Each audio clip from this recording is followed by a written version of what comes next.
I lost my son, Jacob, when he was 21 years old. My son, he was 25 years old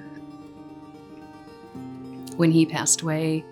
Katie passed on June 17th of 2023. She was young, had just turned 18.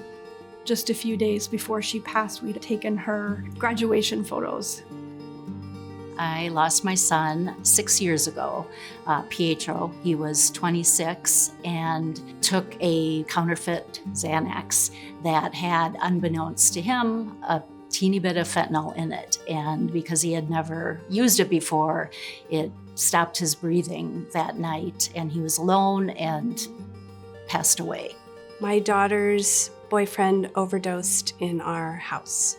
He was blue and he was not breathing. I administered CPR for about 29 minutes, and the EMTs arrived, and then the sheriff took us all in the other room and asked if we knew what he took. And we all looked at each other like, we have no idea.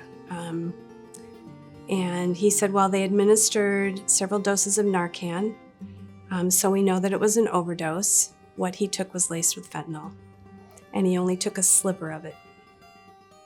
I had a child who suffered from addiction, mainly cocaine. He had just gotten out of Hazleton a week early, and we didn't have a step down in place, and he didn't have any support. And so he had texted my sister and his friend that he knows that he shouldn't buy an oxy, but he did anyway. And then it turned out it was fentanyl, and he died at his front door. I imagine trying to escape, and that's really heartbreaking.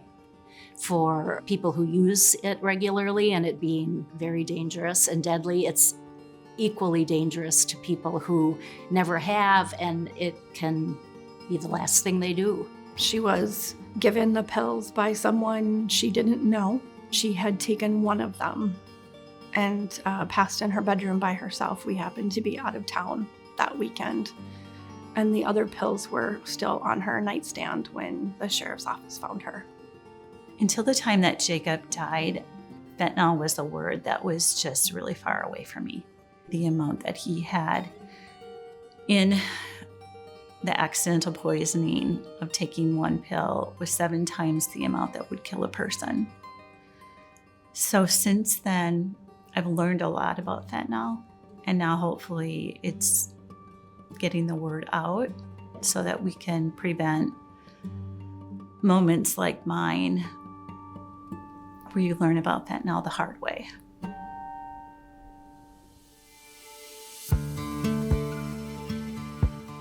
My name is Michelle Hine, and I am the chairperson of Fentanyl Free Communities Foundation. And we started this because my son passed away on July 18th, 2020 from a single fentanyl pill that he purchased as a Percocet, and it contained 100% fentanyl, and it killed him. We don't want other families to experience what we've gone through. We know that the fentanyl has been around for decades, and not enough has been done.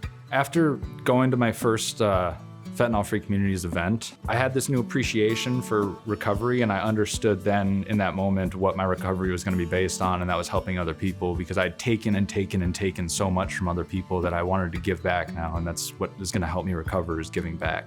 It's important to me, one, because I'm in recovery from fentanyl. I was using that with my significant other, the father of my kids, and tragically he passed away from fentanyl overdose.